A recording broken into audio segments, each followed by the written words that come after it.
7 jours au Sénégal, 7 jours en Afrique et dans le reste du monde. Rétro 7. Élise Emmanuel Senghor. Bienvenue à la rétrospective de Radio Sénégal.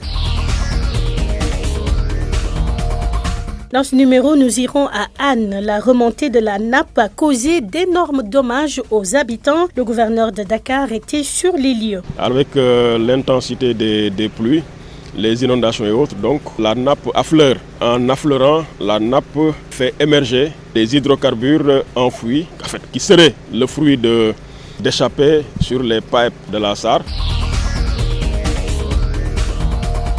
À Touba, tout porte à croire que les inondations sont maîtrisées.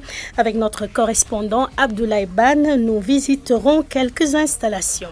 Le Sénégal a fêté l'excellence ce jeudi en honorant ses meilleurs élèves. Le chef de l'État a présidé la 55e édition du concours général.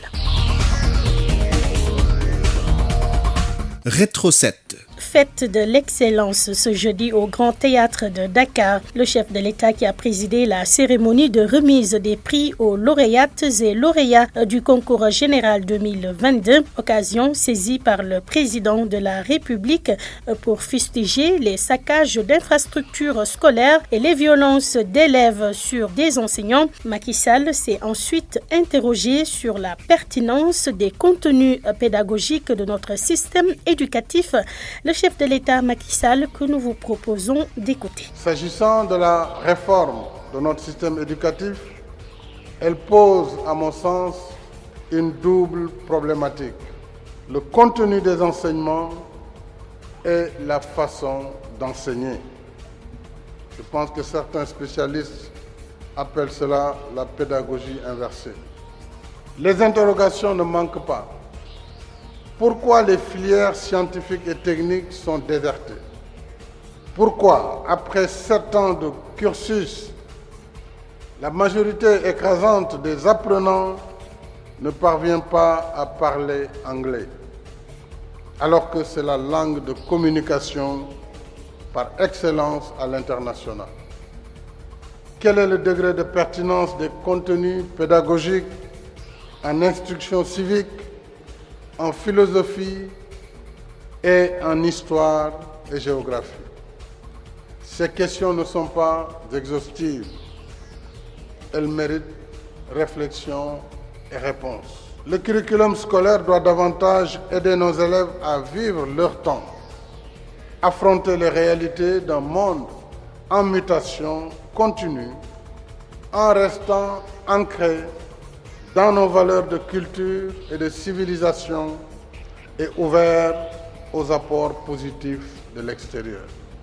En plus du savoir, il doit en même temps et surtout inculquer aux apprenants le savoir-faire et le savoir-être qui les prépare à la vie d'adulte. Plus de 70 milliards de francs CFA pour booster l'agriculture sénégalaise. Une convention de financement pour améliorer l'accès aux semences et aux engrais a été signée entre la BAD, Banque africaine de développement, et le ministère du Plan, de l'économie et de la coopération ce mercredi.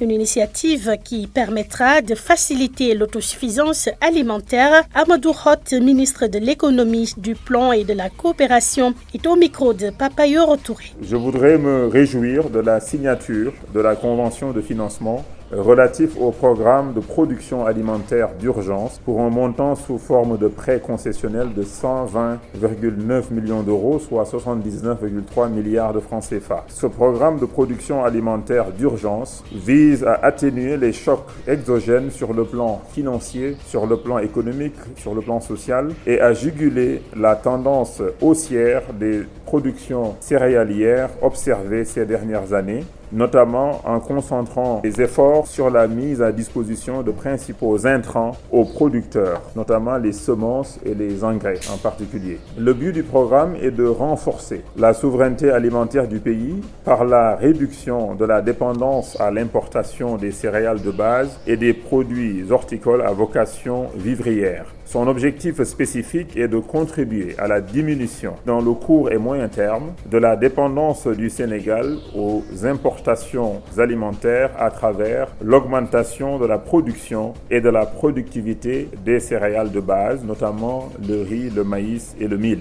et des produits horticoles. Ce programme se décline en 3 composantes. La première, c'est d'améliorer l'accès aux semences certifiées et l'appui conseil. La deuxième, c'est d'améliorer l'accès aux engrais, aux exploitations agricoles. Et enfin, améliorer la gouvernance et la mise en œuvre des politiques publiques dans le secteur agricole, notamment avec la digitalisation du processus de distribution donc des engrais et des semences.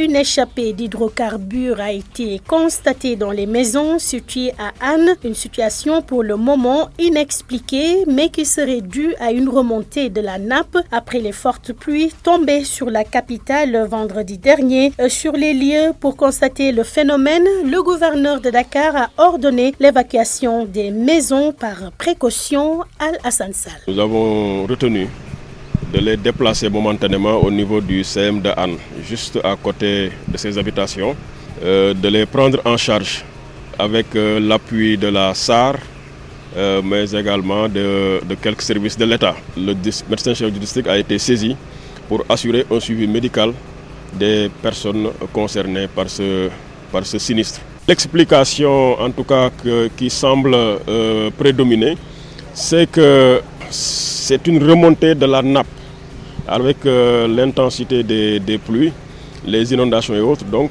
la nappe affleure. Et en affleurant, la nappe fait émerger les hydrocarbures enfouis, qui seraient le fruit d'échappées sur les pipes de la SAR. Donc maintenant, ce sont ces dépôts d'hydrocarbures que la nappe a fait remonter. Maintenant, cela doit être confirmé par les équipes techniques de la SAR. Nous avons constaté que même l'eau du robinet semble avoir été affectée. Donc certainement, nous allons saisir la CNO pour là également faire des prélèvements, étudier l'eau en question et nous rassurer par rapport à sa potabilité.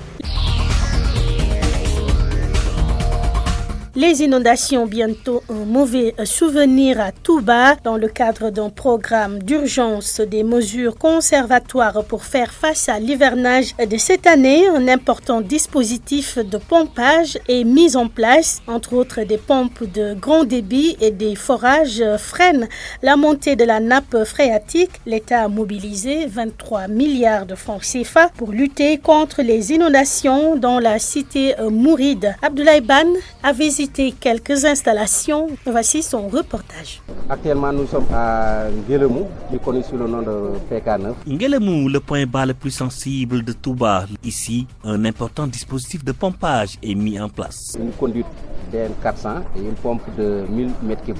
Ce point va causer d'énormes problèmes aux riverains. Cheikh Ahmadou Bamba Mbaye, chef de section technique ONAS Touba. On a doublé la capacité de pompage. Ça fait partie des mesures conservatoires sur le projet des 23 milliards. Des mesures conservatoires pour gérer l'hivernage en cours. Parmi les projets, 19 forages pour abattre la nappe phréatique.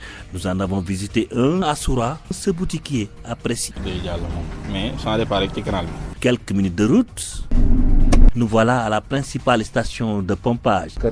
C'est ici que convergent toutes les eaux pluviales de Touba avant d'être acheminées vers les exutoires. Avant le Rose du Nil, on était à 53 000 m3. Si vous faites le calcul avec les 1 mètre qu'on a augmenté, ça tourne autour de 63 000 vers 105 000 m. On a augmenté le mur 2 mètres pour éviter des risques de débordement. Comme l'année passée, on a 2 groupes ici. Un groupe de 500 kVA et un groupe secours de 400 kVA. Depuis le début de l'hivernage, Touba a reçu beaucoup de pluie, mais eux, on ne trouve pas. Jusqu'à présent, on n'a subi aucun débordement. L'État a débloqué 23 milliards pour un programme d'urgence de lutte contre les inondations à Touba. Cela s'ajoute au programme décennal qui fait aussi des erreurs. À Guédé, une dame témoigne: j'avais quitté ma maison en début d'hivernage, mais je suis revenu. Les eaux ne stagnent plus. Pour le moment, Touba n'a pas besoin du plan Orsec. Le spectre de l'année dernière, avec son lot de sinistrés et de déplacés, est en passe de devenir un mauvais souvenir s'il ne l'est déjà. Abdoulaye Ban, Touba, RTS. Rétro 7.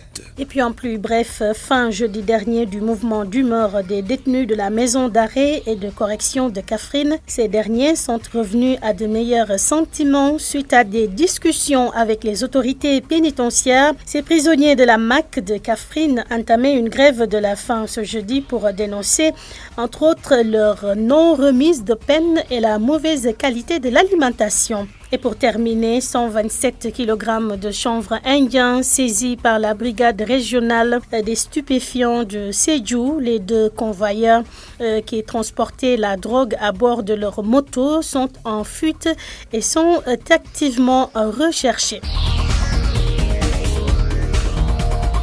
Et c'est tout pour ce numéro. Merci de l'avoir écouté. Rétro 7 est aussi disponible sur toutes nos plateformes digitales. Réalisation Aaron Diouf, coordination Ibrahim Sadi, présentation Élise Emmanuel Senghor, l'équipe digitale Mamadou Diagne et ses collaborateurs. On se retrouve dimanche prochain, Inch'Allah.